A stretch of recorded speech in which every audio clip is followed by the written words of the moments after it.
Well, good evening. I'd like to welcome you all back to Igniting the Light of Christ Within You. I'm your host, Retreat Master for the night, Paul Koleske, and we are going to be covering under that big name, Igniting the Light of Christ Within You. We're going to cover session 2 tonight, which is called Experiencing the Light of Christ.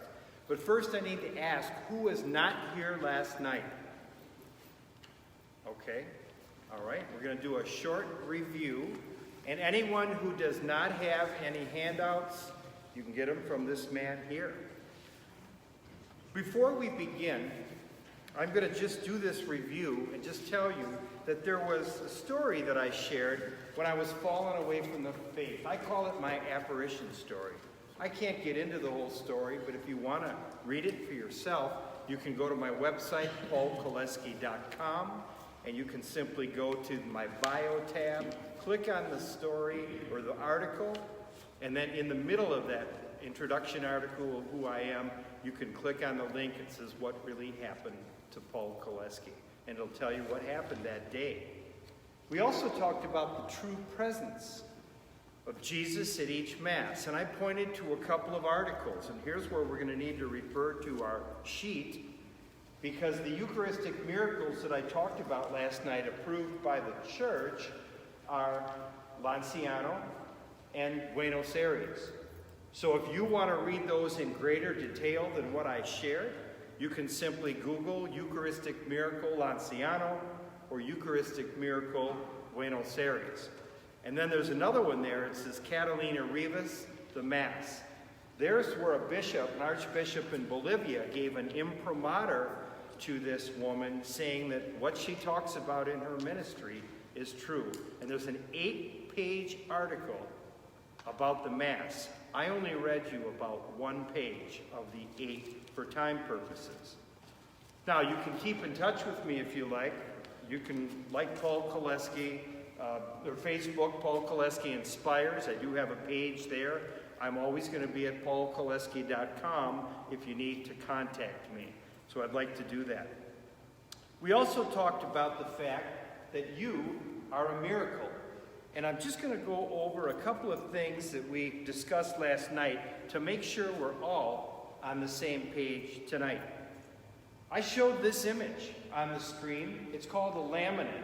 And what that is it's a collection of proteins, or a grouping of proteins that are in your body, all over in your body. You have trillions of these if you have a trillion cells, billions if you only have a billion or so cells left, and it is the glue that holds your cells together.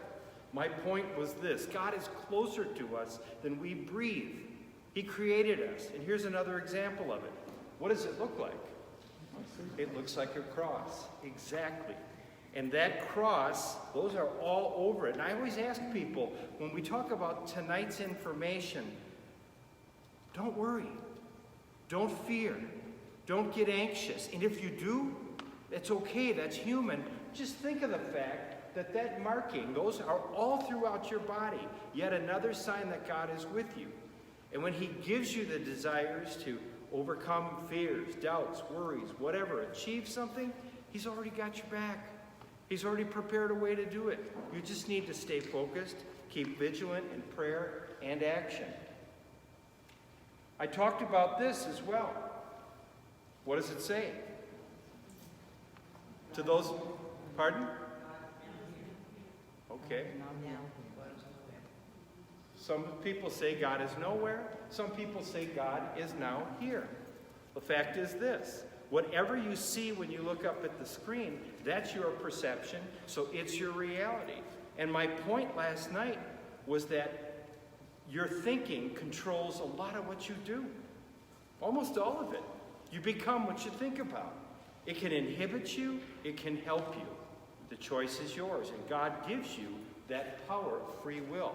Many Catholics' perceptions of what they can do in the church, or especially the fallen away Catholics, their perception of the treasures of the church that might be this big, are this big, they think of it as that big. That's why they're not here.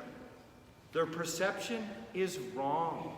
Even though they say, well, I don't need this and I don't need that. Oh no, You want the best chance for the sanctification and salvation of your souls? It's all housed within the Catholic faith. We also talked about something else.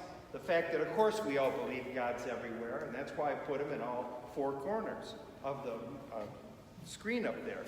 Then in that, he also gives you a mind. So in that red circle, there's your conscious mind. Your conscious mind is your thinking mind, your reasoning mind, your rational mind. As I said last night, chocolate or vanilla, vigil mass or Sunday morning mass. What am I going to do?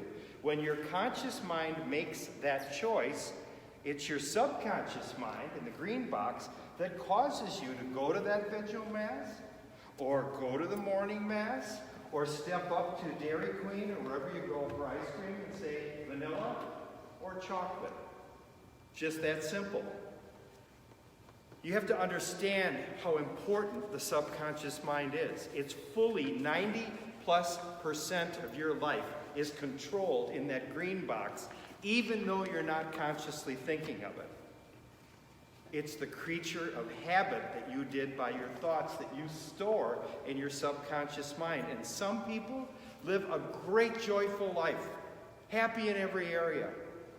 Other people have trouble in an area, or many. It's because of what's stored in there, because God does provide.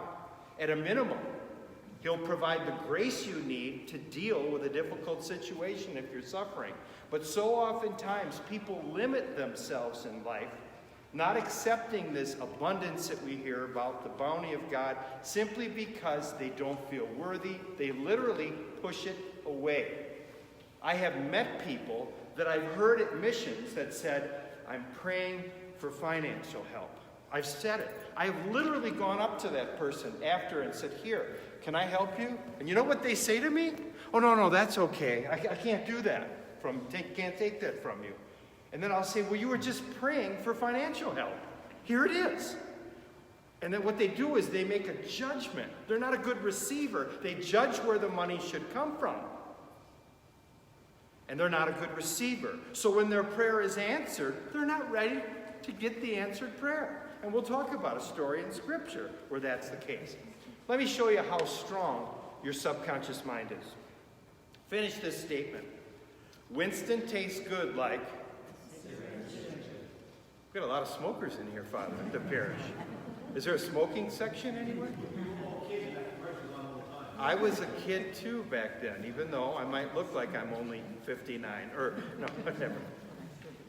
Look how strong the power of advertising is. We heard it over and over and over again. And even non-smokers know how to finish that statement. You know who can't finish the statement? People that are 35 and under or 40 and under. It wasn't in their life, and they always go like this at the mission. Did you guys know what it was? See, right there, that whole row. They didn't get the conditioning. You did. They don't have it in them. My point is this. What's all inside you? What's limiting you? What's helping you? What's hurting you? Because as I said, your perception is your reality, for the good or for the bad, but it's not necessarily God's reality. And the number one thing, God's reality for you, especially within the Catholic Church, is to live in a state of grace, is to share this faith with others, live it fully yourselves. And he needs you to be a strong, vibrant Catholic. And one of the reasons that I do what I do is because I got so frustrated that I didn't see the energy I thought should be in the church, in the parishioners, that I simply left. I said, they don't get it. There's something wrong. Well, my attitude was wrong. I talked about that last night. However, we all need to take a step back, take a look at what our gifts are within this church and how we can use it to help. And I brought up a great name last night, one of my favorite people, future saint, Matthew Kelly. What he is doing in the Catholic Church all across the world, not just in the United States. That's just one guy that said, I'm going to do something about this. The seeds that are being planted will fill up churches years from now, when we're gone. That's how powerful it is, the different programs. Okay. I'm going to back up here. Now, I do want to start out with a prayer. I always like to do that because These prayer cards are so important. It really ties in extra with our session for tonight. So I'm going to ask all of you to close your eyes as I recite Monday's prayer. There's one for each day of the week. Eyes are closed to remove distraction. In every situation that confronts me, I turn within to my Father. I trust to his guidance. There is a wisdom within you that is capable of guiding you through any difficulty. When you put your faith in its guidance, it will come to your rescue and illumine your darkness. Your Father knows what you need before you ask him, and if you trust in him, he will fill your needs perfectly. You do not have to work out your problems alone. For God in you is your sure help and strength from one moment to the next. He is not passively standing by, waiting for you to come to him, but his loving presence is within you. No matter what your mistakes, God loves you. No matter what your plight, he will guide you to freedom. And if you've been racking your brain trying to arrive at some decision, quietly trust his wisdom. Give him a chance to show you what is right. If without success you have been trying to overcome some difficulty, stop. Stop trying so hard and trust him to show you the way. And from Psalm 73 we hear, "Thou dost guide me with thy counsel." I'm going to play a song right now to just kind of clear the air as we get ready to go into this all-important session, experiencing the light of Christ.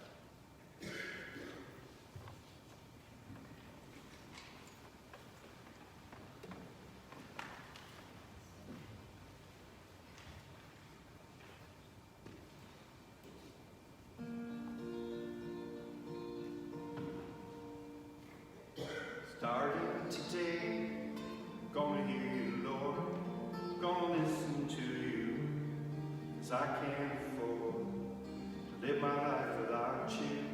Miss your peace and grace, I say, 'cause I wanna know you, Jesus. Starting today, gonna make the time, gonna do all the things to get right in my life. Jesus, will you help me? Will you help me find my way? I pray. All of this starting today.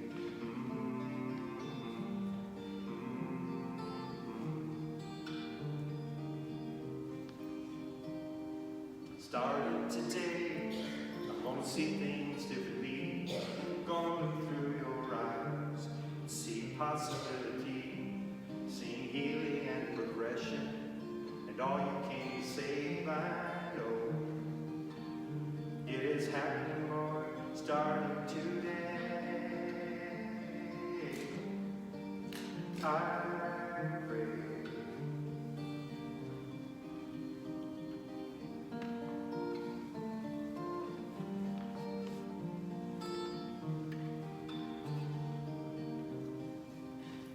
Then after today, when I breathe my last, I will hold on to your promise, knowing my lot's cast. Jesus, will you meet me at heaven's gate in time, and forever let my light shine? Oh, Lord, this I pray, all of this starting today.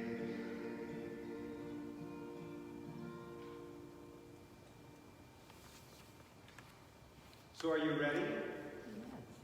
I played this a little bit earlier today because I haven't played it in a while.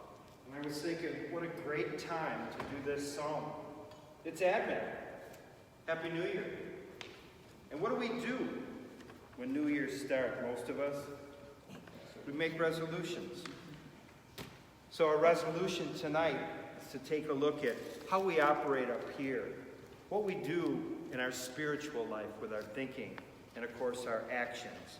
It's important stuff. How many of you believe that there's power in the spoken word? Absolutely. Is there power in your spoken word? Sure. What happened when God said, "Let there be light"? Out of the darkness, there was light. We're made in God's image. We're endowed with much power. He gives us that. We have to think about that instead of limiting our power. Remember the power of the spoken word. Let's take a look at a story from Scripture. Do you remember this one? We've heard it many times. The man who was, excuse me, I got to get out of here.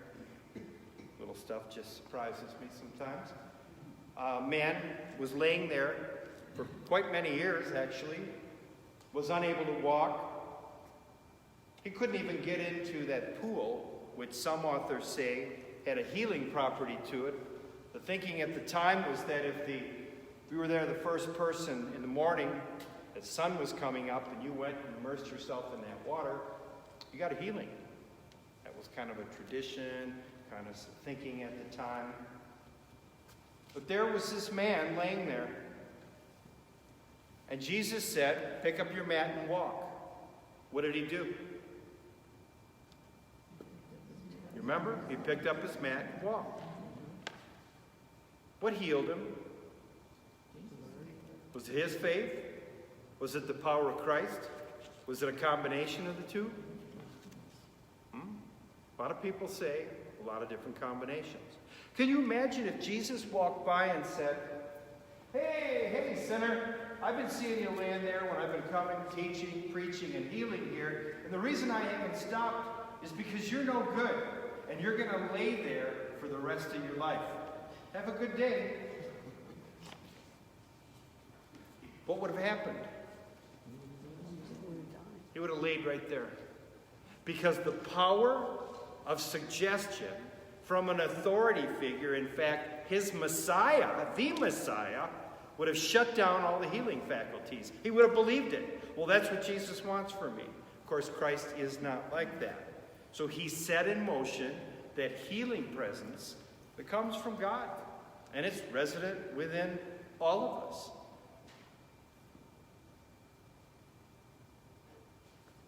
I want to talk about people for a minute and how they talk.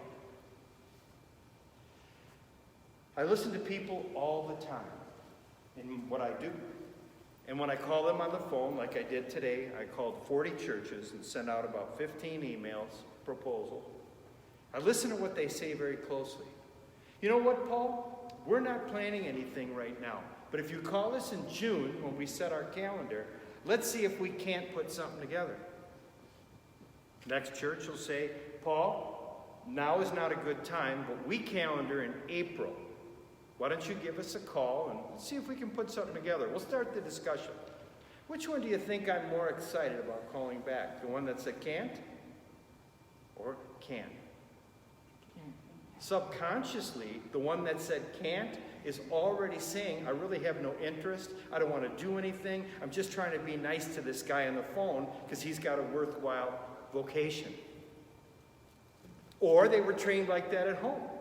Sometimes people say, let's see if we just can't get together for the holidays and have a good time. How do you can't get together and have a good time? It's bad English, but that's the way some people are brought up in their homes, so they talk like that. You become what you think about all day long. You experience it in the moment. I talked about money earlier when I heard somebody praying about finances. Let me tell you a time when I had a financial need. I was about 27 years old, 26 actually, living in the suburbs of Chicago, and I had $100 in the bank account because I had just cashed in my IRA and bought a nice little townhome in the suburbs, and it was a great investment. I had to pay the early withdrawal fee for the taxes and all that, but it turned out to be a great investment over the years. My wife and I moved in, we were all set. There was just one problem. I made a vow that I was not going to touch that $100, and I was going to leave it in the bank and grow it up to $18,000 in 18 months. And in 18 months, I did that. It was $20,000 saved at the end of 18 months. When you're in sales, you can just kind of just work harder, right? Throw it away, put it, and make it grow. So I wasn't going to touch that money because I knew that I just had to have that seed money there. But it was my turn to buy the fixings for the back patio. We were in a townhome, and we shared it with the neighbors next door, who were also from Wisconsin, and we were both Packer fans. The Packers were playing the Bears. It was my time to buy all the stuff, and I needed money, and I wasn't going to touch my account in the bank. I was in commission sales at the time with a company called Success Motivation Institute. That'll wake you up in the morning, right? Whoa. Learned a lot of neat stuff. And my checks didn't come, commission checks, until Monday. There was no email, there was no debit cards, there was no anything. And I certainly wasn't going to take a credit card advance. It didn't even enter my mind. I don't even know if I had a credit card there.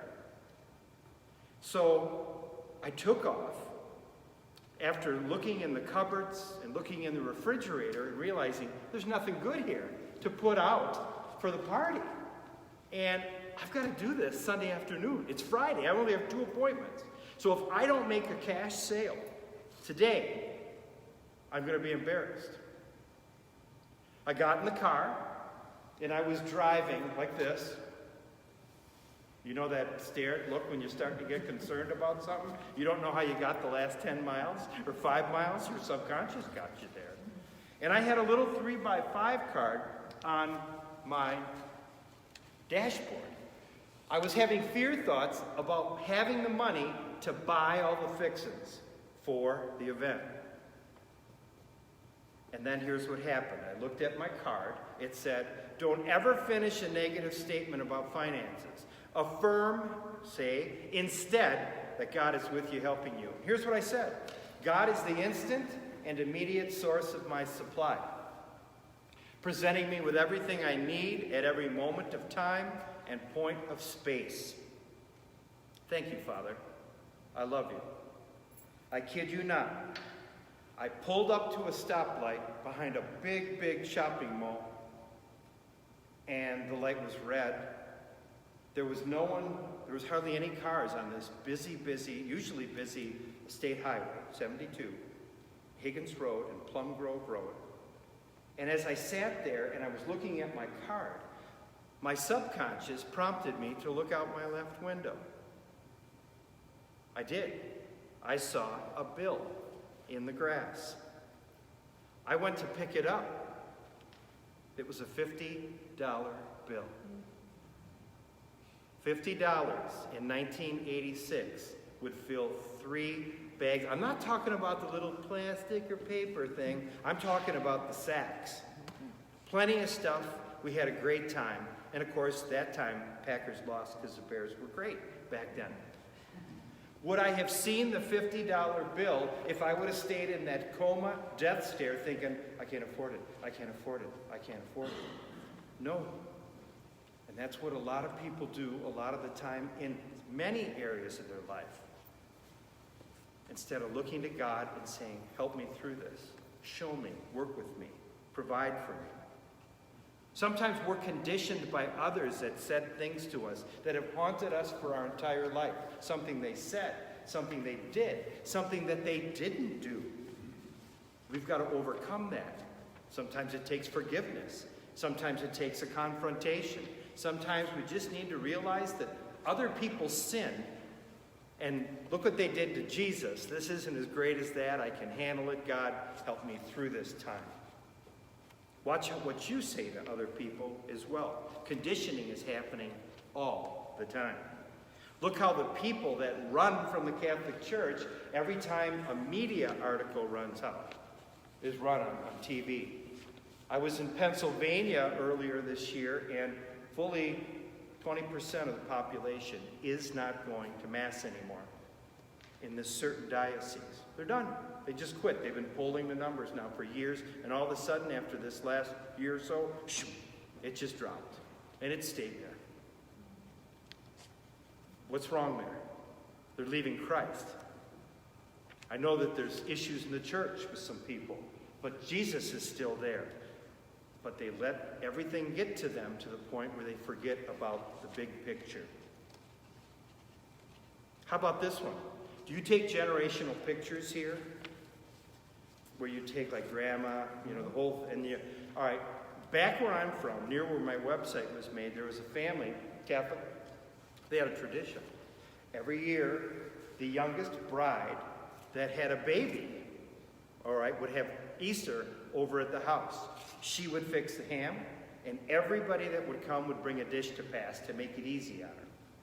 Well, this year, they were ready to take a generational picture. I believe it was 4 different people. And, no, it was 5. It was baby, the bride, mom, grandma, and great-grandma. And just as they were putting together the ham, the daughter was getting ready to open the oven, put it in, picked up the pan. Her mother said, "Stop, you forgot something." She goes, "Mom, I did not. I Googled the whole thing. We did everything for the A1 hams there are. It all is set." She goes, "No, you forgot to cut the end of the ham off." And her mom said, "Grandma always did that, so you need to do it." She said, "Why? It's a perfectly good ham. And it doesn't say that on the Google thing." She said, "Just do it, honey." She says, "No, I'm going to go ask Grandma." So she went and asked Grandma in the next room, "Grandma, why did you always tell Mom to cut the end of the Easter ham off before you put it in the oven?" She goes, "Because that's the way my mom always did it." So she went to Great-Grandma, way over here. Great-Grandma, she's sleeping with a shawl on her. "Yes?" "Great-Grandma, why'd you always have Great-Grandma cut the end of the Easter ham off?" "Oh, that's easy, because the pan was too small." And it happens over and over and over again. It's crazy. I listen to people all the time. My favorite about weather, because we had a little weather to look at. I was in Rhode Island a few years ago doing a parish mission.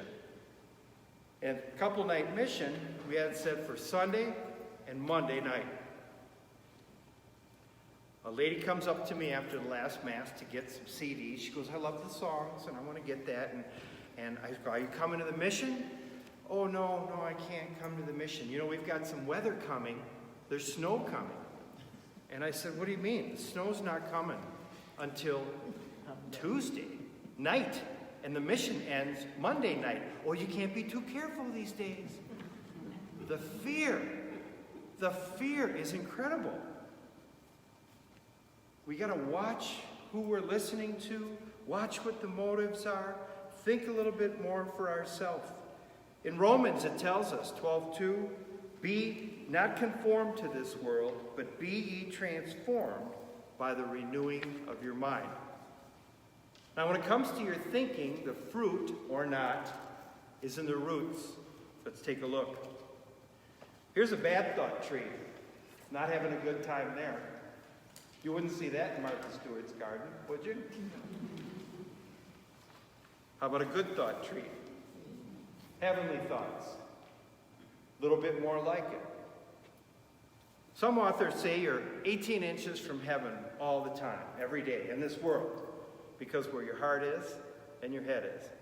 That's your feeling nature.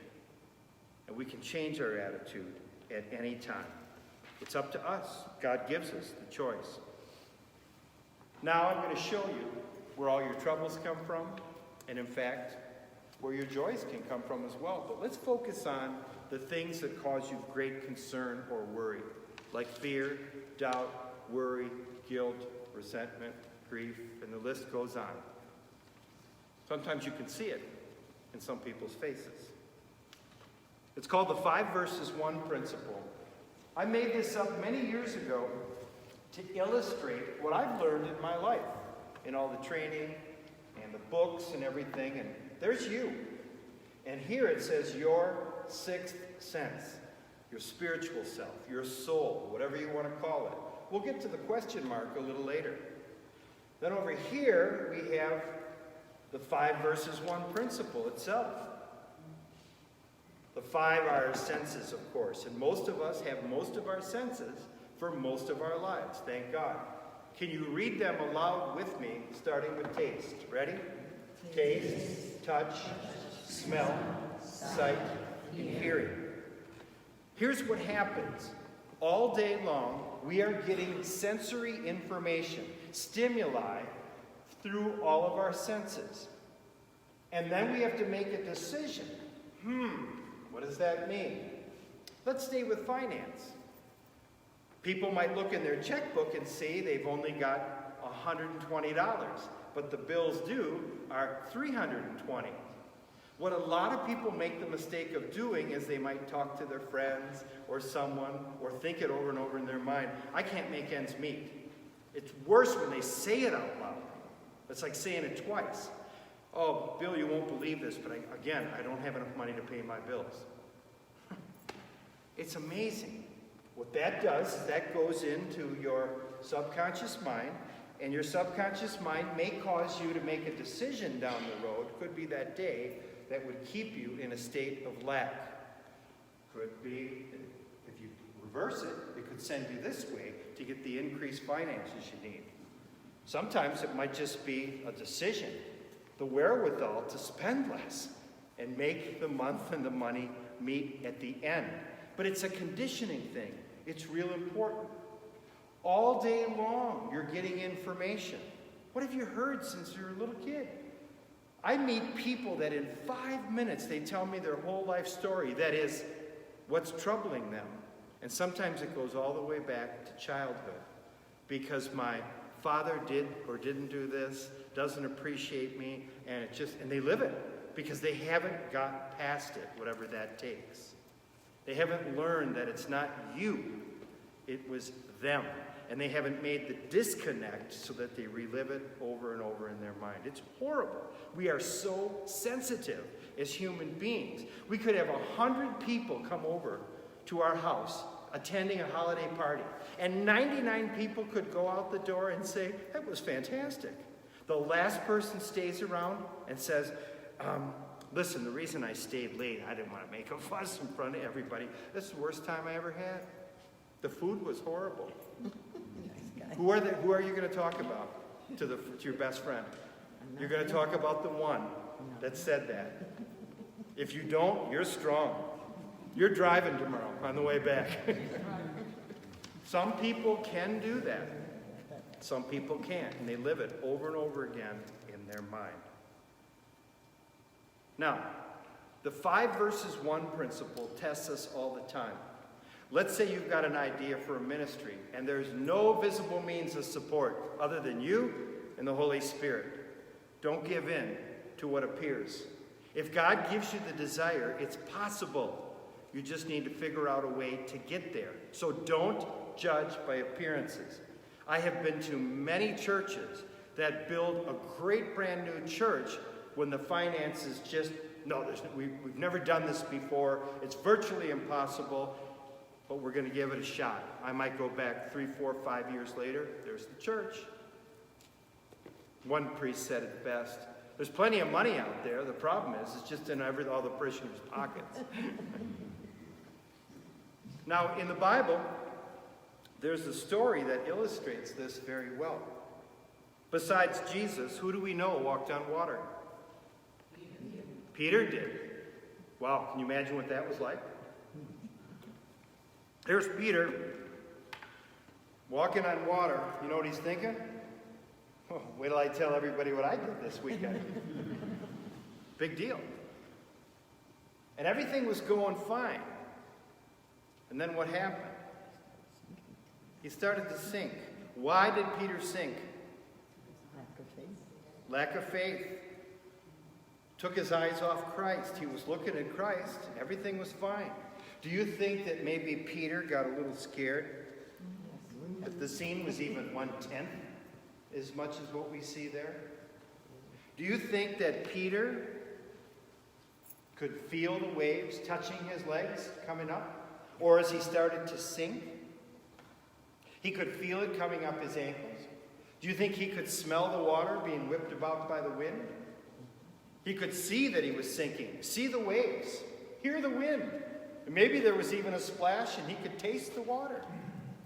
All proving to him the circumstance that he was sinking. Why did God let Peter sink? Because he chose to. And we have the power of free will. And that's why he lets you sink as well. When you sink into worry, unforgiveness, guilt, fear, it's your choice. And what this mission is about tonight is how for you to break out of that, begin the stages at a minimum, so that you can be more vibrant spiritually. Choose that. Choose life. I'm going to play a song for you now. It's called I Will.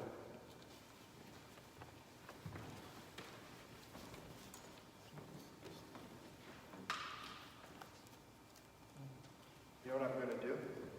I'm going to leave this slide up there because I think it's something to think about while we're hearing the song.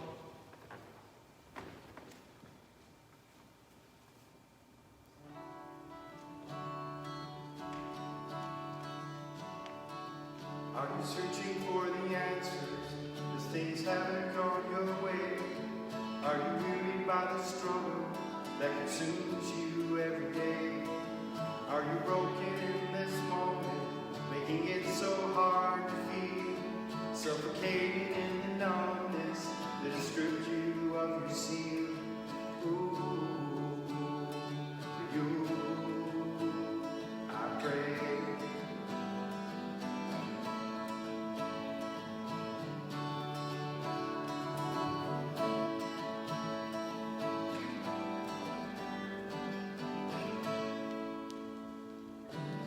There's no way to figure it out sometimes. You need a breakthrough. You can have it if you like. Simply say, I will. Yes, I'm gonna follow you, Lord.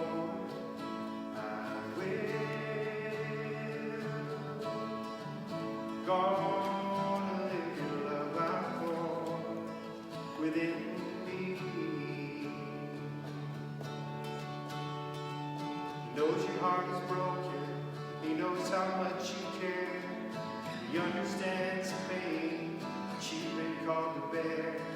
Recognize that your Redeemer did this too in his own way. Your redemption is in hand. You just stop and say, I will.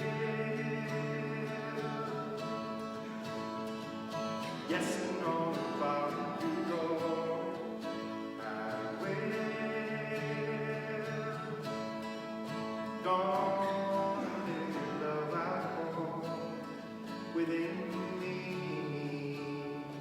Oh, there's only you can set me free. Choose to seize this moment, feel his presence in the now. You provide the willingness, he'll provide the how. What you see around is empty, it is hollow through and through. It's a source of life within you that reveals what's truly true. I will. Yes, I'm gonna follow you, Lord.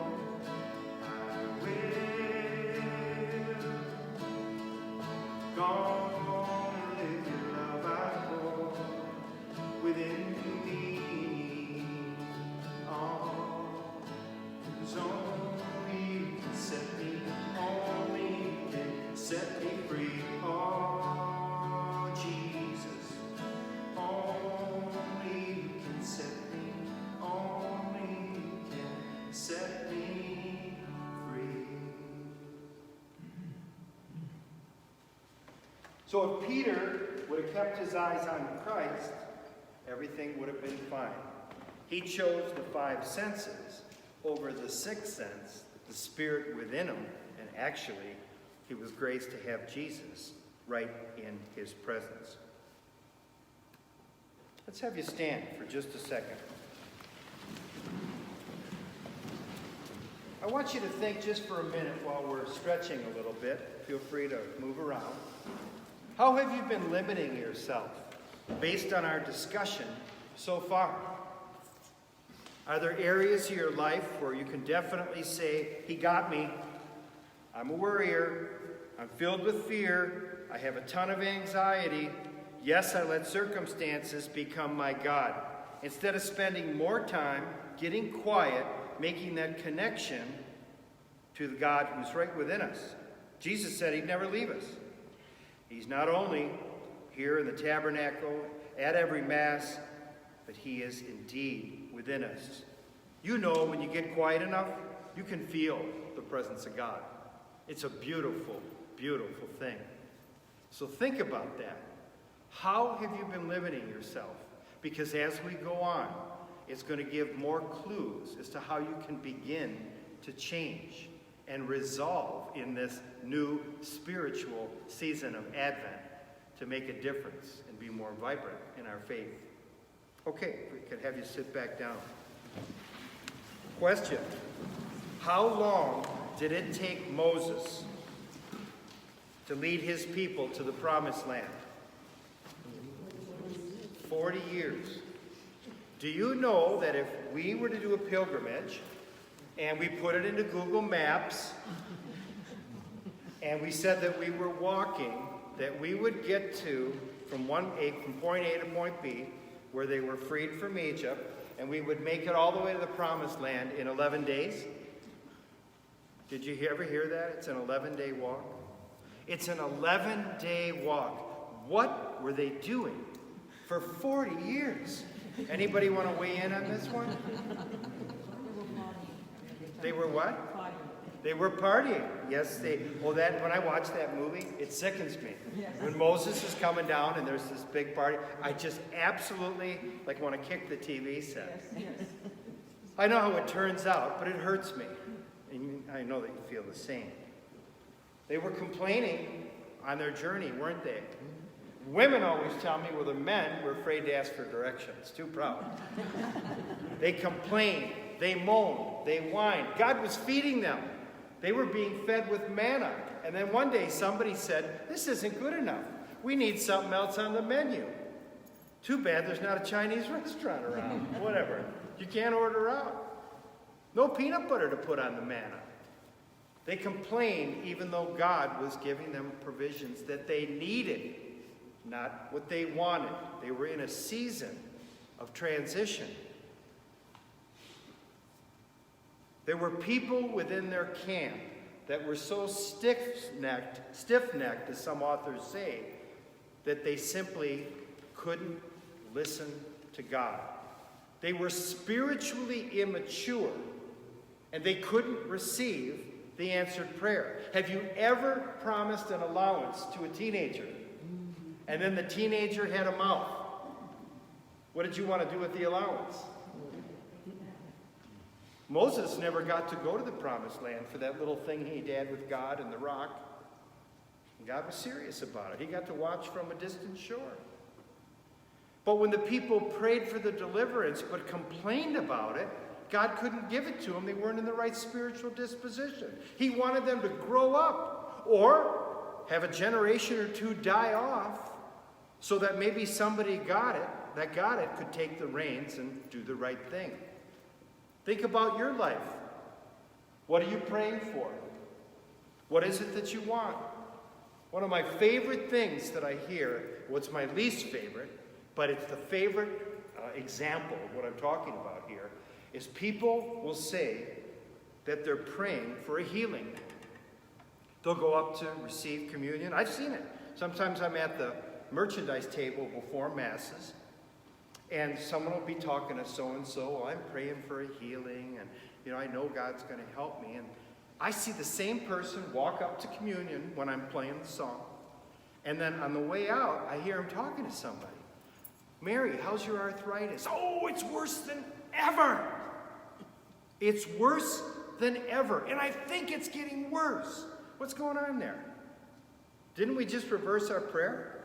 Remember, there's power in the spoken word? People do it all the time. They don't get it. I've read books on healing. I've met people that have healing ministries. It's amazing who does what and why. Of course, it's the grace of God. Don't get me wrong. But there's so much more that he can do through us when our attitude is open and sincere and trusting. And one of the things I've learned in my life is when the answer is no, give me the grace to deal with it, God, I'll move on. Or if it's not yet, give me the grace and help me understand that I'm growing spiritually. That's real important. Sometimes I like some of these prosperity gospel preachers out there. I really do. I listen to some of them when I'm driving, one in particular. However, there's not enough talk about suffering. And what do we do when we suffer? It's all, you're going to win tomorrow. Turn the corner. The lottery's on your way. Everything's fantastic. No, it's not all the time. The possibility for it is. And I'm open for that. But in the meantime, Lord, help me be happy and divinely discontent with my situation, happy for what I have. That's a key, a real good key. Quit paying so much attention out in the world. Put more attention within. Now, you've seen this one. Why can't we put new wine in an old wineskin? Anybody know? It'll burst. It's too much. The old wineskin rejects the new energy. You know what? That's what happens when people make resolutions. How many times have you made a New Year's resolution? More than once. The spirit's willing, but the flesh may be weak, right? What happens is there's so much new energy that comes from inspiration, or in this case, a new batch of wine, that the old tired wineskin simply can't receive it well, take it in, and make it work. It's the same thing with you.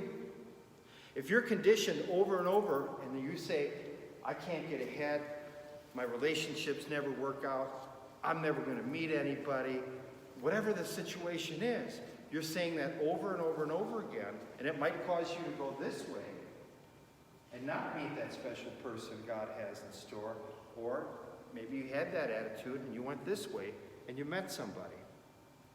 My sister was alone for many years after a divorce. And 2 years ago, somebody sat down in her pew and they became fantastic friends, great companions. All of a sudden, life's totally different. It's God's business. What if she didn't go to that Mass? Be careful. When you first start out, it seems terribly difficult. Just realize that you have to keep trying, because little by little, you literally change the molecules in your deeper mind to be able to make the change. Don't give up on yourself. Don't pay attention to the outside world. You have to look at it. But when God gives you a desire, the facts don't count. They don't count when you believe.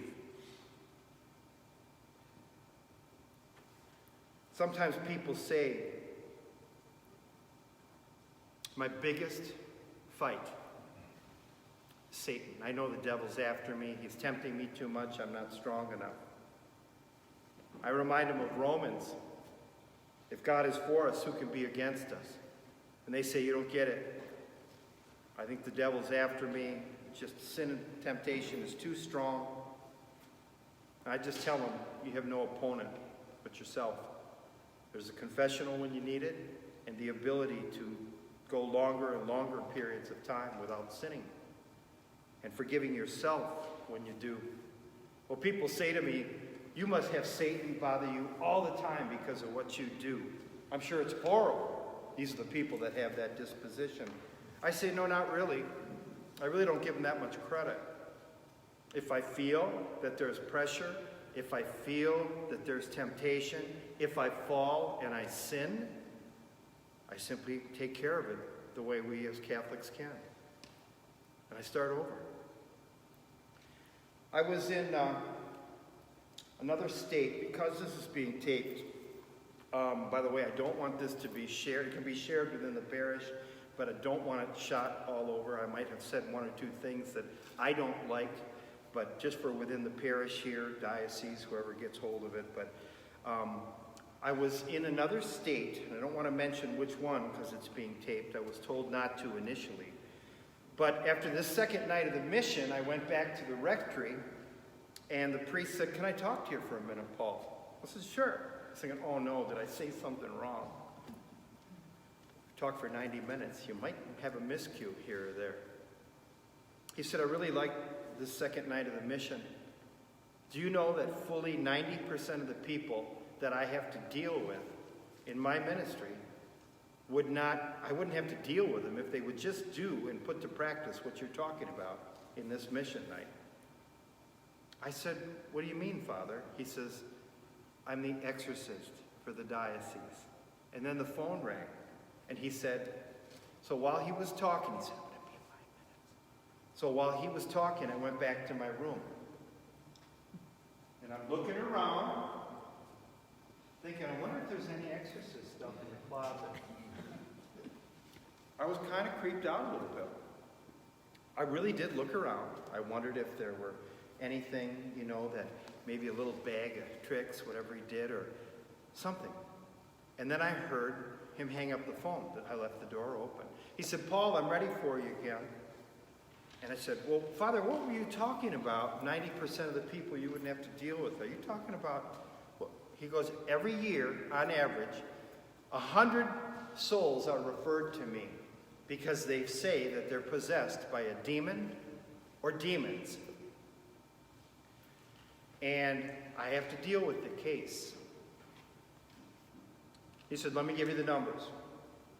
90% of the people don't have a demon at all. Their thinking is horrible. They have negative attitudes, and they're doing all of that, whatever they're experiencing, to themselves. That's why they need your mission." He goes, "Then there's another 8%. They need a prescription because there's an imbalance chemically in their brain, and when they get the prescription and it's set right, it eases the pressure, eases the pain. They can function. That leaves 2%. On average, 2% of the people that are referred to me are possessed. And 100% of the time, when I go through the exorcism and they accept Christ, the demons leave." I said, "Well, you're batting 1,000 then, Father." He goes, "Not so fast." "What do you mean?" "They don't always accept Christ." I said, "You're kidding." He goes, "Sometimes they feel that the pleasures and the treasures of the world that they're promised by the evil one is a better deal." I said, "What do you do?" He said, "I pack up my bag and I leave." Look at the power of thinking. We can drive ourselves nuts through our thoughts or pave our way to heaven. You become what you think about. Do you sin? Is there anyone who doesn't sin? Sin can make us self-conscious and perceive that we're not worthy. Have you ever walked into Mass knowing you should go to confession? And Father looked at you, and have you ever said, "I think he's looking at me funny today"? You know what I'm talking about? That's your soul giving you away. It's telling you that's the guy that can fix what ails you. Happens to me. I talked about my friend Kevin last night. Kevin went to Vigil Mass in St. Paul, Minnesota, and he walked inside the door. The priest was already lined up with everyone to go in for Mass. He said, "Father, I've got to go to confession, otherwise I won't be able to go to communion." He goes, "Kevin, you're going to have to wait." He goes, "Father, I've got to go." And he said, "Kevin, we're starting Mass right now." He said, "Father, just take a second." So the priest heard his confession. He just turned to the side. Only problem, his lapel mic was on. The whole church heard his confession.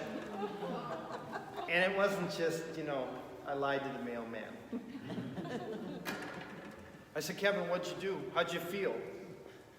He said, "I would rather be humiliated in front of my peers at the parish than go receive Christ with an unclean soul." It was a great act of humility. That's a strong friend. That's the right attitude to have. It's not about you. It's about Christ. When you sin and feel bad about it, there's a couple ways you need to look at it. You need to reframe it and say, well, there's proof. that I need the redemption brought to me by Christ. I sinned, and I need him. Glad I have my faith.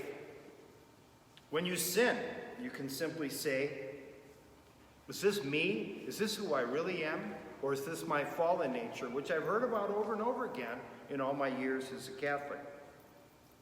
Believe in the story of Christ all over again when you sin.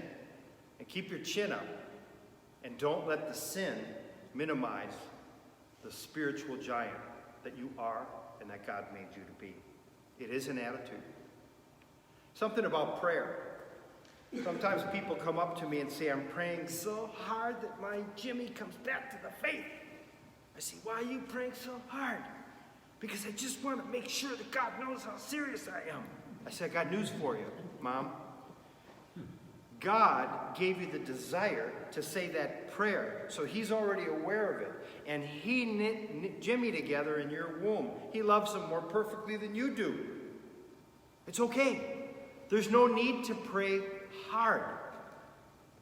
That shows tension and anxiety and stress. Relax. Lightness of touch is important to hear. You've got to pray. Don't underestimate what's going on within Jimmy. Let God work on him from a distance, and then let go and let God. And remember, sometimes when we have estranged relationships, you know all you can do is, I don't know if you do this, secret little thing in prayer that I learned, send your guardian angel to talk to the person. When they won't talk to you, just send your guardian angel. There's so much that happens in the spiritual realm. We have to believe it. We have to practice it. We've got to put it out there so that God's got something to work with.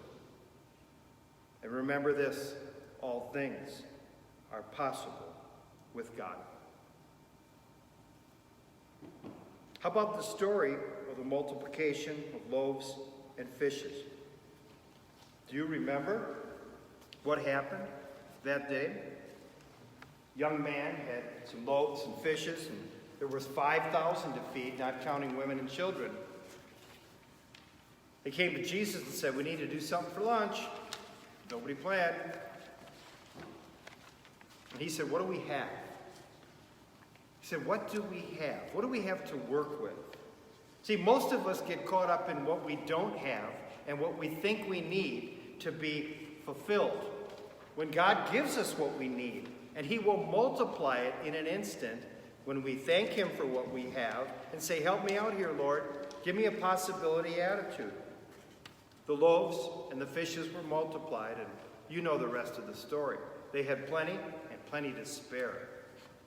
Sometimes people think that their gift to the church, like that young boy, he could have hid that under his cloak. This is a two-edged story. So it's a two-edged sword. He could have kept it to himself, saying, I'm going to be embarrassed, saying, hey, this will help. Or, what's this going to do for anybody? And he gave it to the church, and the church multiplied it. Your gift, however small it may be, can be huge in God's eyes. Let him multiply it. But you first have to give it and believe.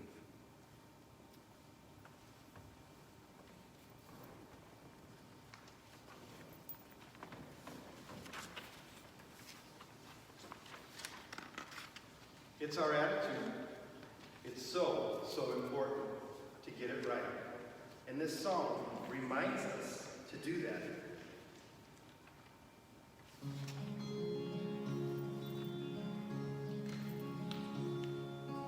As we walk through life, we stumble, fall down, then we hit the ground and cry. Lying there, closing our eyes. Today I have a treasure that I'd like to share with you. Something to see you through in these times. I'm giving you a nickel and a dime. It is yours to change anytime. Just use it wisely and your life will shine. And would you be a friend of mine? The nickel is the love that brings us up above. teaches us to give to one another. And a dime is the faith that we all need to live. It teaches us to give to our brother. And it's all in your mind.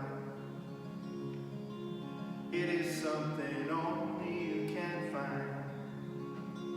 But you can buy it with your nickel and your dime. Then I know your life will shine.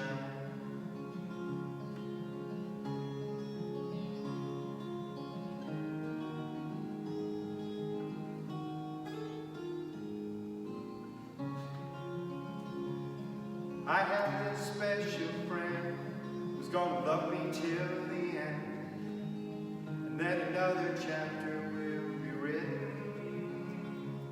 You see, he gives me the power every day and every hour to know the true meaning of my existence, and it's all in my mind.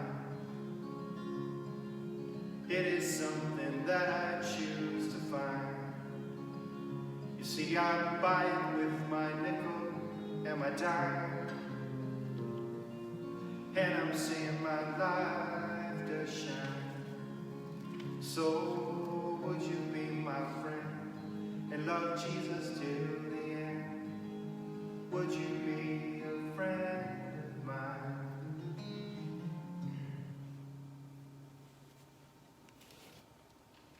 It sounds easy, or it sounds simple, but it's definitely not easy to create this new wineskin. But if the desire is within you, it's surely possible. We need to persist. Let me show you one of the big things that holds us back. That nasty four-letter word that begins with an F. Fear. You want to read what that acronym actually means? Ready? False evidence appearing real. We conjure up so many things in our imagination, it seems real. Worry is the dark room in which negatives are developed. And those negatives, when we develop them by worry, they can actually haunt us. Have you ever gone to bed with a big concern, anxiety about something, a worry, and then you fell asleep? And then you woke up and you could feel that alpha state glow? Oh, it was a nice sleep, provided you slept well. And then all of a sudden, boom, you got that worry. It came back and your heart skipped a beat, your stomach. It could be, oh, it's Monday and I've got that big project. I've got to see my boss. I've got my evaluation. It could be a relationship. It could be a financial issue. And all of a sudden, you're right back down again. Did you notice the state that God put you in after a night of sleep? You were healed for that time. You woke up and you were at peace. That's how we're supposed to be. What happens is in that alpha state, it's our conscious mind that's put to sleep, letting our spirit flow free. Scientists tell us, you don't need to sleep. Your body doesn't totally rest. You sweat, your heart keeps beating, your hair grows. All these organs are functioning. I know why we need to sleep. We need to give our mind a rest and let our spirit heal us on the inside over and over and over again. Best example I can give about false evidence appearing real is when I had my daughter, Kristen. I took her out for her last road test before she went and got her license. And as Kristen was backing out of the driveway or garage in my brand new Pontiac Bonneville, green, beautiful color, it was called Army Green, loved it. She turned too early and the whole front quarter panel on the passenger side where I was sitting was crunched up against the garage door, coming out. And she goes, "Oh no, Dad, I ruined your wonderful car." She said, "You've got to be so mad with me." And I started to laugh. Why did I start to laugh? I wanted to break her state. I didn't want her to have that lock in And then she would fear driving and think about it all the time. So I started laughing, and she goes, Dad, why are you laughing? I just ruined your car. I said, Kristen, and this was true, for the past couple weeks I've been having a premonition that you are going to be in an accident. And I'm so happy to say that you just did it, and you're okay. Now you're not going to have an accident anymore. And I said, you know what, honey? They say most accidents happen close to home. You didn't even make it out of the garage. And then she started to laugh. And we got through that moment. Well, Kristen went on to get her license. And then it was the first time where she was going to get the keys to the car to go to a party on the other side of the interstate, maybe 20 minutes or so from our house. With the explicit instructions, junior in high school, you're going to be home by 10. She said, 10? You know that's way ahead of my curfew. I said, Kristen, it's the first time alone with the car. The party's starting relatively early. You can have plenty of fun. Just get there and get back safely, and we'll see what we do next time. Okay, Dad. 10 o'clock came and went.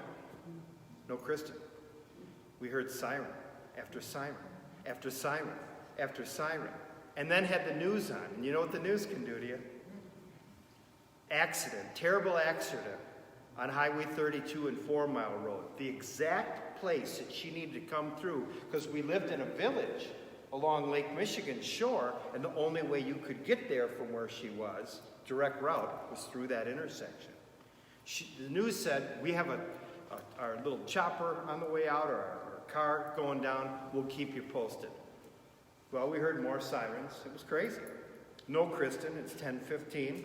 And then they said, update on the accident on Highway 32 and 4 Mile Road. Flight for Life is being flown in. My heart sunk. I was sweating. It was unbelievable what I did in my mind, because my baby girl, first time out in the car alone, wasn't home yet. I imagined her on the stretcher. I know where they fly the serious cases to Frederick Hospital.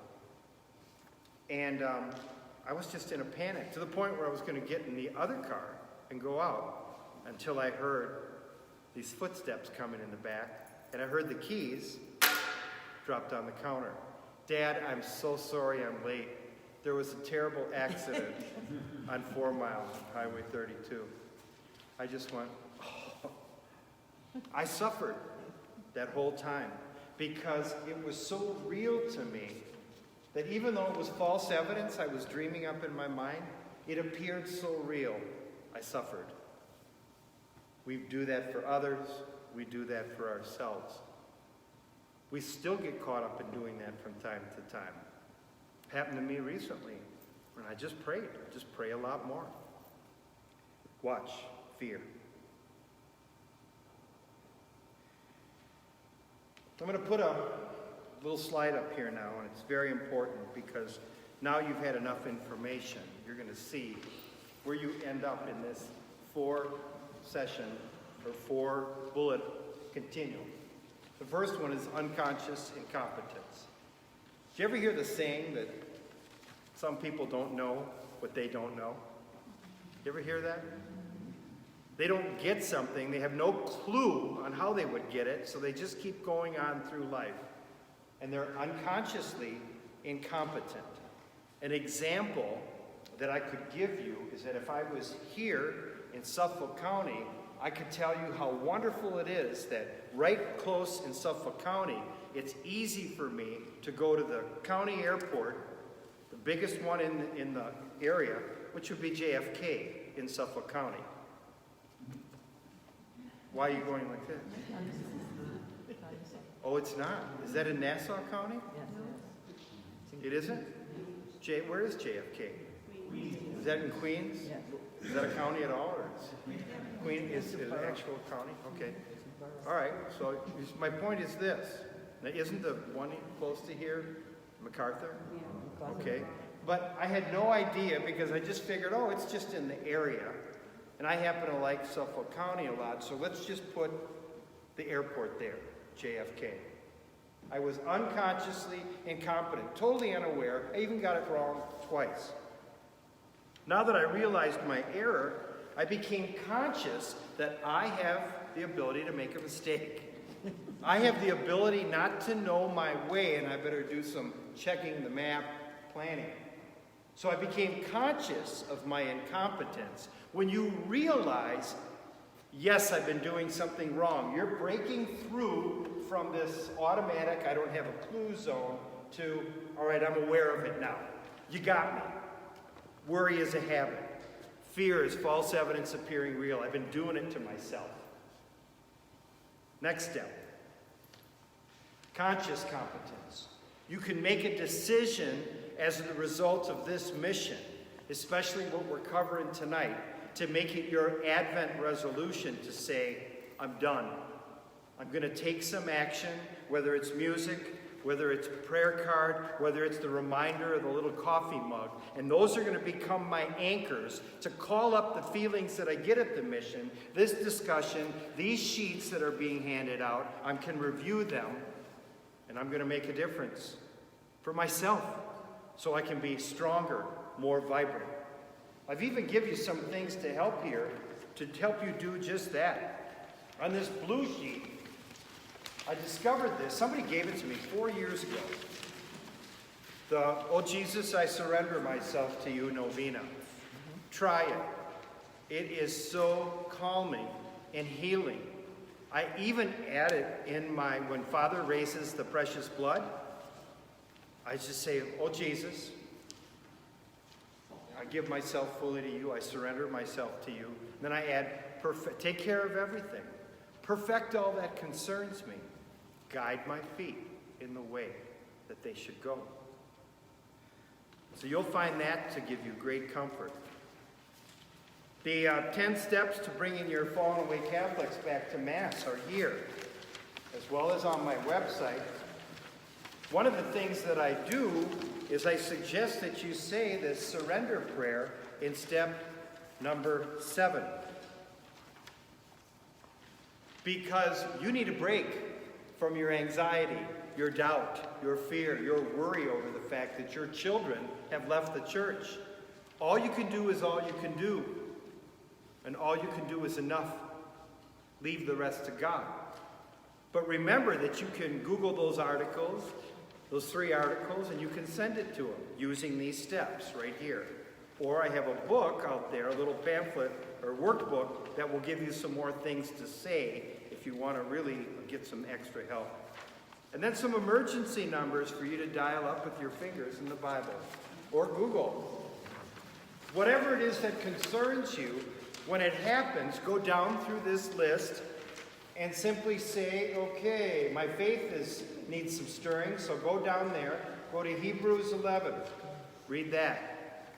This is what we call the reconditioning process to break your thought cycles so that you can change your thinking. It changes your life. God works much better through you when you say, I'm going to live according to His Word. I'm going to use it and I'm going to practice it. So these sheets are tremendously valuable for you to use for the rest of your life. The last one is unconscious competence. That's where you automatically do the right thing, or you automatically have a positive response. In my own personal life, here's how it works. I can call a church, and they can give me every reason in the book why they should not have me there. The only one that I give into initially is when they say, we have 100% Spanish masses. I say, okay, I won't be coming. I'll take you out of my database. Other than that, if they say, well, when we have these events, we don't get the turnout we like, I've got an answer for that. We don't have the money. I have an answer for that. Whatever it is, I automatically come up with a reason why it'll work. Because most people spend most of their time figuring why things won't work, can't work, instead of why they will.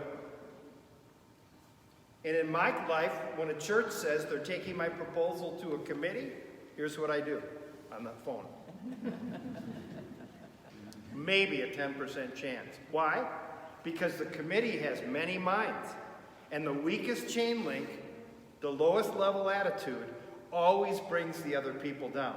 Everyone will be like, I think this would be a great idea. Then someone says, remember that time we brought that guy in and only 28 people showed up and we were hoping for 100? Yeah, you're right. Boom.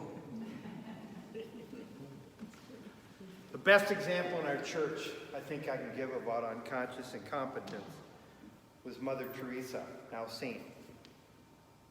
She had the first person die in her arms in the streets of Calcutta before she started her ministry, and she said, that's it, I'm going to do something about this. She went to the largest baker in town, and she said to him, may I have your bread that's too old for you to sell? You throw it out so I can give it to the people. I got to start this ministry. Someone just died in my arms. You know what he did to her? You know what he said? He spit in her face. You know what she did? She said, thank you for acknowledging me with your spittle. Now may I have your bread for my people. And she broke him. He became one of her biggest benefactors, and that order doesn't lack for a dime to this day.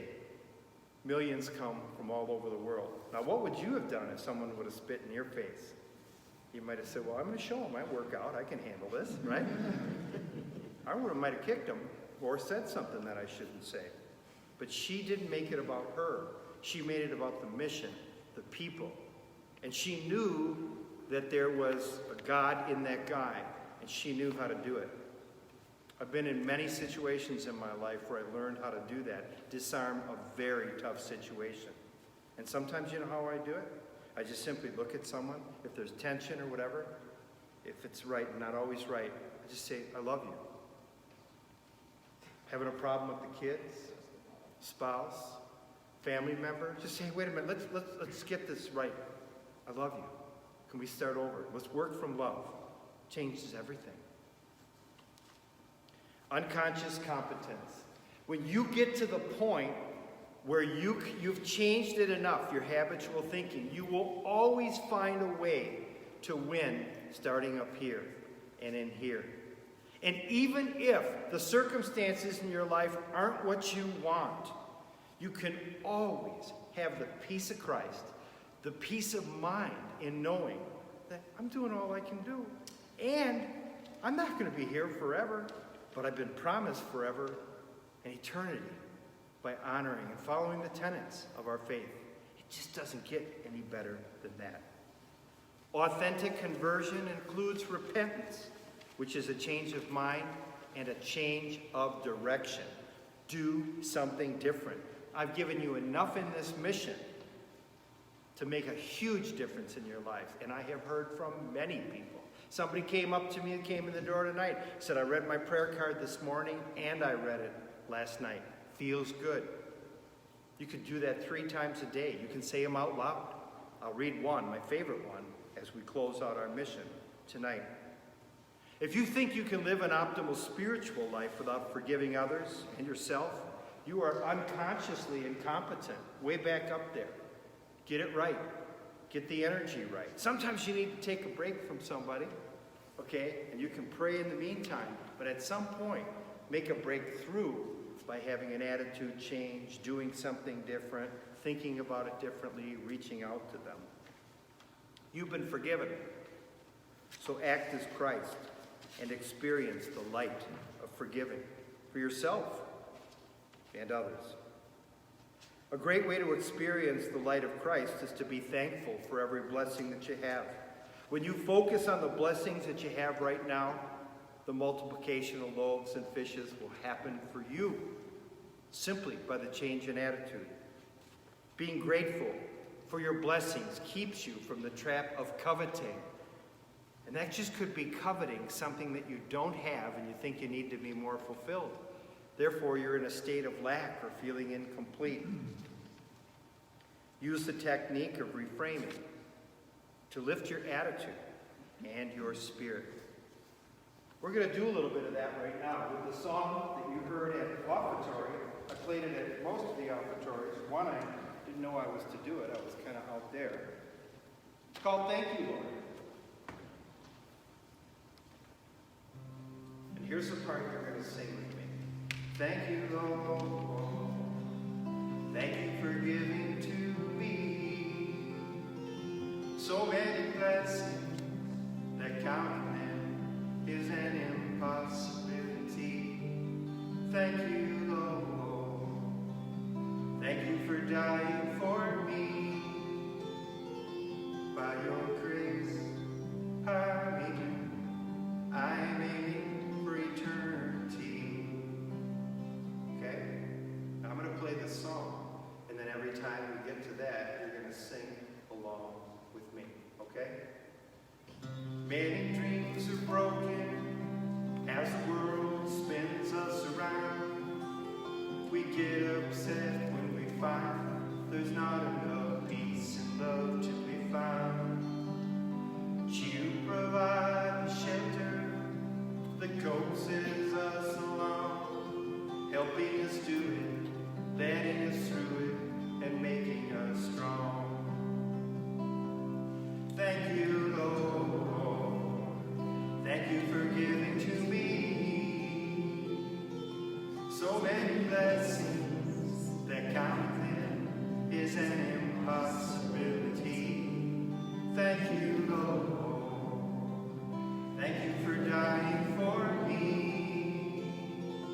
By your grace, I'm aiming for eternity. I can feel the Holy Spirit stirring within me. Its ever constant presence soothes exceedingly. There is no greater peace that this life can give. Lord, I choose you this day. It's the only way to live. You ready? Louder. Thank you, Lord. Thank you for giving to me so many blessings that counting them is an impossibility. Thank you, Lord. Thank you for dying for me. By your grace, I'm aiming for eternity. Even the smallest things we do, you see. Just know right now that my love is given freely. All of us have talents, reasons that we're alive, with the bigger purpose being making sure your story survives. One last time. Thank you, Lord. Thank you for giving to me so many blessings that counting is an impossibility. Thank you, Lord. Thank you for dying for me. By your grace, I'm aiming for eternity. How do you feel after saying that over and over again? It feels good to say it, doesn't it? Sometimes in my missions, I have my sound system set up and I have background music.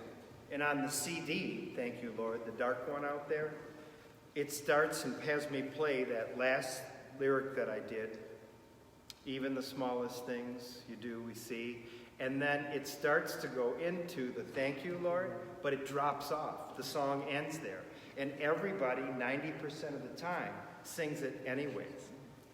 That's creating a new wineskin. You could literally plug that in at home, in the car, whatever, on a bad day, and it's going to lift you up. I always make a guarantee. Anybody takes that home with them, and you're having a bad day, and you listen to that a few times, if it doesn't pick you up, at least in that moment, call me. No one's ever taken me up on it. Because when you verbalize that thank you to God, it can't help but pick you up. All the fibers of your being your whole countenance changes. It's a choice. You can make a difference. You become unconsciously competent by changing your thoughts. Okay? And it does change your life. Remember, you become what you think about. So many people persecute themselves by thinking of the things they've done wrong or they do wrong. How about thinking about the things that you do right? Why don't you focus on those? People get caught up in their sin and they get knocked down by their sin. And I ask them, how much of your time, what percentage of you sins? They go, oh, maybe 1 or 2%. So I go, you're letting that 1 or 2%, you're pulling yourself down there and forgetting about the 98% where you do right and you do good? Come on, be fair. It's 98 to 2. Give yourself a break. Get into the confessional, if necessary. Okay, it'll give you the grace to start over, to be stronger.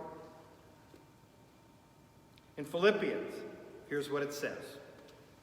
Finally, brethren, whatever is true, whatever is honorable, whatever is right, whatever is pure, whatever is lovely, whatever is of good repute, if there is any excellence and if anything worthy of praise, dwell on these things. You notice it doesn't say dwell on fear, worry, and anxiety. Whenever you're thinking and you're fearful or you have a thought that troubles you, go right back to Philippians 4, verse 8, and look at that. That's the way God has instructed you to think. If you're thinking opposite of that, and no one can refute this, no one, you need to do what we've talked about in this mission tonight.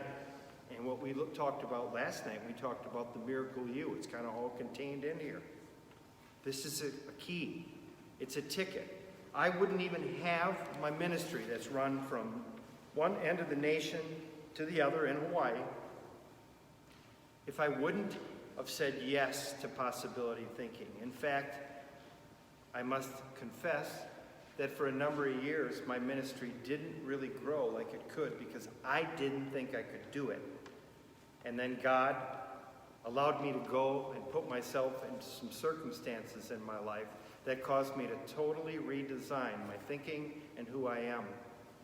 And when I struggled with him one cold January, I said, how do I do this? I need a job. And he said, and I had an opportunity to not do that. He said, why don't you practice everything you know and you've talked about and you've used in your life? I'm here with you. And 2 hours later, he inspired me to write a song. And 2 months later, I was full-time in the ministry, and I've never looked back. It's doable. It's possible. How about the parable of the growing seed? Mark chapter 4, verse 26 through 29. He also said, this is what the kingdom of God is like. A man scatters seed on the ground night and day, whether he sleeps or gets up. The seed sprouts and grows, though he does not know how. All by itself, the soil produces grain. First the stalk, then the head, then the full kernel in the head. As soon as the grain is ripe, he puts the sickle to it because the harvest has come. Notice the part where it says, while he sleeps, this comes to be. What are you putting into your mind as you fall off to sleep? Time to change that. Perhaps we need to look at Philippians 4, verse 8, maybe read a prayer card, listen to a song, whatever it is, whatever you can do to go to bed with that heightened state of spiritual awareness. Because you'll sleep with that for your whole night. It literally becomes part of your DNA. And it reverses some of the torture that we give to ourselves through our mind, through our thinking. 4 things to end our mission. The 4 tools that you can use to help you experience more of the light of Christ. This is very key. It's basic stuff. The hardest part is will you take the time to do it? Because I'm a sales guy, I made a funnel up there. That's not a martini glass with 3 olives in it. I had one priest in New Hampshire, God rest his soul. He said, "What's a martini glass with 3 olives doing on my altar?" And everybody laughed. It says, quiet, affirm, and meditate. And then if you can do those in that funnel, gradually you should be able to contemplate. We all need more quiet time. We all need to slow down. Father Dunkley talked about it in his homily. It's so key to do that, because there you can hear God whispering to you. He whispers when times are good. He shouts when times are bad, because when the world's shutting us down, we can hear him a little bit easier. And most of us are pretty busy doing everything we do, on with life. And there's a whisper from God, unless we turn our own life down and turn his up. There's just way too much noise in the world. And I feel so bad for the kids that don't know what it's like to live without a cell phone. They are severely damaged, and they don't even know it. They're walking across streets, never even looking both ways. I don't think that applies anymore when you have a cell phone. They can't put it down. Hundreds and hundreds and hundreds of texts all day long. And when I ask the kids when I do youth ministry, how much time do they spend with God?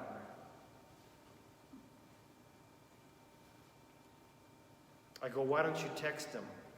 Because your first text of the day, you won't even need to hit the send key, because he was the one that gave you the power to put together the text. Catches you. TV, it's a mess. I don't have TV anymore. I gave it up. I watch Netflix, documentaries, some neat movies. I just don't have TV anymore. It's just ridiculous. There's nothing on. I have 3 channels when I grew up. You guys remember that, some of you? Now there's like 995, if you get the package. There's still nothing on it. You got to pay for most of those, but you got the deal. You get the extra 349 channels for an extra $5.95 a month. Okay, yeah, I'll make time for that. We're so conditioned by this world, and it's absolutely crazy. And on our deathbeds, none of it's going to matter. Affirmations. Watch what you say. Catch yourself. Are you saying positive things or negative things most of the time? My better half back home, she will not let me be on a negative track for very long. If I'm complaining, whining, and moaning, she just goes like this. Oh, well, that's my Catholic Christian speaker, huh? Parish mission speaker? You should hear how you sound now. You want me to put this on YouTube? Instantly breaks my state. I go to thanking my lucky stars, my blessed stars. Watch what you say. Affirmations are in the Bible. Affirmations are in these prayer cards. Affirmations are in the music. Affirmations are on that little mug. I really do hold that in the mornings. Most of the time. I didn't want to go outside this time because it was cold out and raining. So I used one of Father's. Sometimes even bring them in from the car. But at home, most days, it says, thank you, Lord. Thank you for giving to me. And I turn it around. It says, God is now here. And there's that picture of the laminate. That's how I start my day. Whole different. You're coming from power. Meditate. Meditate means to think on something. What are you thinking about? When you meditate, it magnifies in your mind. Make sure your thoughts are in line with Philippians 4, verse 8. If you can do those things enough, you should be able to contemplate, where you don't have to say anything, think anything. You can just simply be. Be in the presence of God and feel his pulsing energy through you. Tremendously healing, tremendous guidance, and it brings you more peace and allows you to experience more of the light of Christ. It's Advent. Happy New Year. This is the perfect time to start with this stuff. And I hope, I can tell by the looks on your faces, I think you're in agreement with me, right? Okay. A few announcements before we bring our mission to a close. Number one, I want to thank Father Larry Dunkley again for bringing me in. It's been 9 years, but you know I call once a year at least. Not to be a pest, just to remind you I'm still alive. It's an affirmation. He said, I'm getting to you. I'm getting to you. Thank you again. Thank you for bringing me into the diocese years ago. many parishes have had me in. But thank you most of all, and Bishop, I mean this for you too, thank the two of you for your vocation of the priesthood. My heart absolutely melts when I meet a priest because I get to see behind the scenes. Maybe have dinner, watch a football game, talk about life, the faith, whatever. And these guys are tireless all across the country, giving everything they have. I see them at 75 years old and up, still with a great zeal for the faith. So I thank you with all my heart. I love you for your vocation, and thank you so much for your priesthood. And let's pray that we get a lot of guys to help us and a lot of people to keep them employed. We need to get more people in the pews. I know over time that will be. If you need any of the stuff I've been talking about, you know it's out there. You can ask me questions on it. If you need to get a gift for someone, tell me a little bit about them. I'll make a suggestion out there as well. And if there's any of you that are from another parish or maybe traveled to one, you say, you know, we really need to have something like this at ours. I've got a few of these postcards that you could, if you take it to them, it's great. If I send it to them, I'm a direct mailer, junk mail, you know. So if you care, or you want to pass the word around by word of mouth, again, if you tell them about me, I'd appreciate it, because I think that's how I ended up in the diocese the last time. Somebody saw me in Florida or somewhere down that way, and they just called up here and they just said, you got to get this guy, and they did it within a week. So if you like it, spread the news. I appreciate it.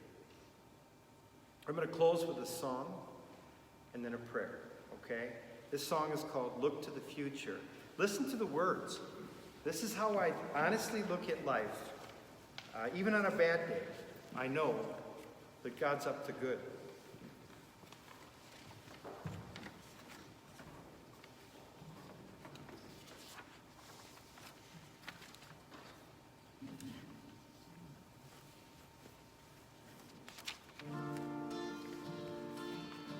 Lord, I'm just so happy that I found you now. Used to pray to find you some way, somehow. You've answered me oh so many times that I know, that I know, that I know. Oh Jesus, Lord, I can feel your power every day, every way, and every hour. Come and fill me with your love like you do. When you do, it fills me through and through. Oh, I look to the future, where all I can see is a beautiful reign of peace. Oh, I look to a time when people will see that love's all they need.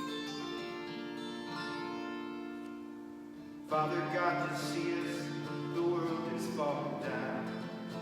Please God, will you catch us before we hit the ground? It seems like we've been sliding for oh so very long. Wake us up, bind us up, help us see our wrong. So there won't be a need for any more war. People will have found what they're looking for. True justice will reign throughout this land after Christ moves his holy hand. Oh, I look to the future, where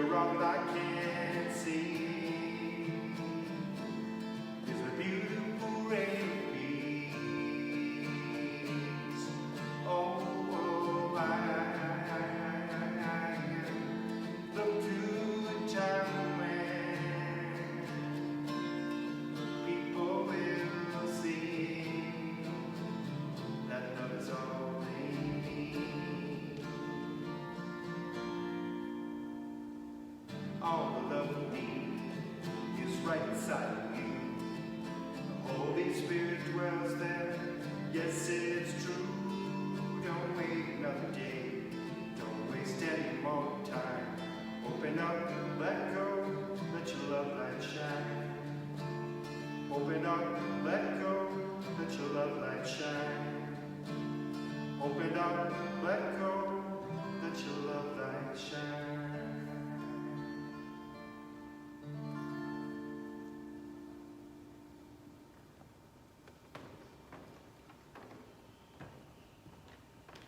Are you ready for our final prayer of the mission? It's my favorite one. Especially with what I do, it's extremely challenging. I pack up, I go to the next town, get ready, call another church, go to the next town. Doesn't matter what the weather, doesn't matter if I'm sick or not. Thank God, I just keep going. But sometimes anxiety sets in. It really does.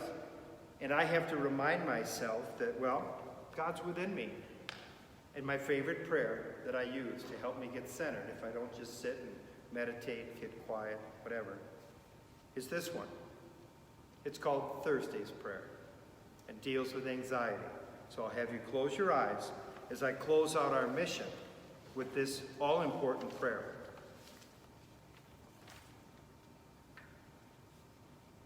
I know the Lord is at hand, and I'm not anxious. Today I will not worry or fret about conditions that do not seem right or orderly to me. I will do what it is possible for me to do to make them right, and then I will let go of all anxiety and trust in the Lord to do the rest.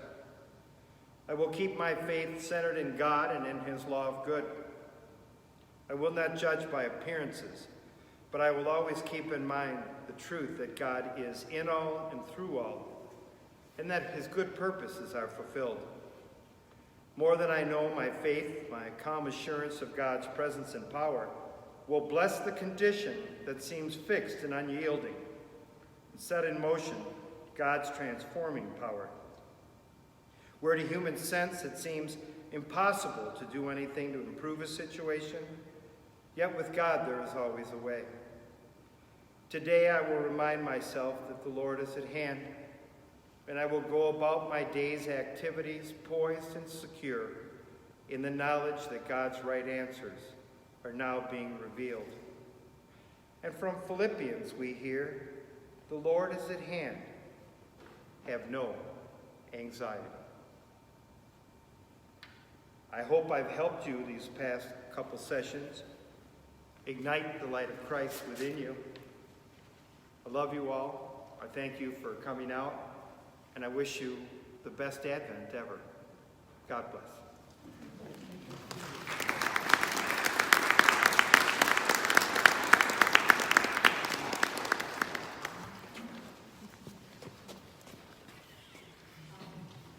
Doesn't go off.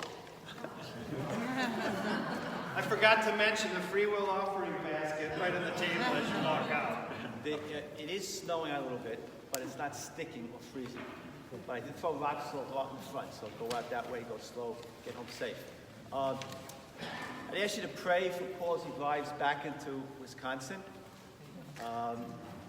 Pray that the road is dry. And that's a lot of cars on the road as he gets back there. Pray also for his wife, as she welcomes you back home. And may the Lord be with all of you. May mighty God watch over you and bless you this night. In the name of the Father, Son, Holy Spirit. Amen. Adios.